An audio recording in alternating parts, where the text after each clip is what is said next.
a very interesting experience, to say the least. Now with the influx of testing, I expect the numbers to explode, but like I feel like the South, at least coming from our perspective, isn't taking it as seriously per se. That's a fact. That's what it seems like to us, and it's just, you know, with the things going on with such a religious week in the past week between Passover and then Easter and everything, I just feel like everything's going to blow up. And then do you feel like, you know, everyone around you, or at least in the environments that you're covering, are taking it a bit more seriously, or it's still just kind of, it feels a little surreal to them, or like it's one of those, it's not really going to hit me?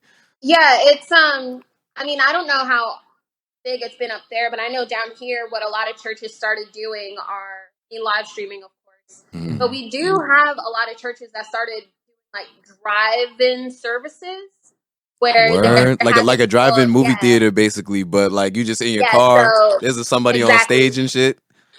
So on Sundays, what they do is in the parking lot of the church, they have like parking attendants, kind of like making sure everyone's spaced out. They're telling people, you know, stay in your car. And then they're having them, like the pastor gets up and has this big microphone, and then they may have like a singer or two up there with him. And they're literally just doing service in the parking lot. So at first, that was the biggest thing. But I know as of last week, I believe, the Department of Public Health kind of shied away from it and was just like, you know, that's still dangerous because you still have, you know, parking spots aren't far from each other.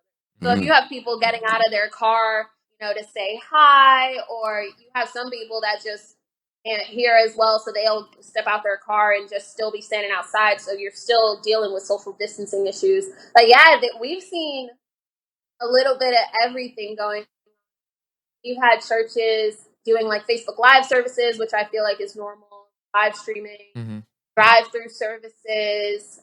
I know we've had, it wasn't here, but down in Florida, there was a pastor that was still like, oh, I'm still preaching to my congregation.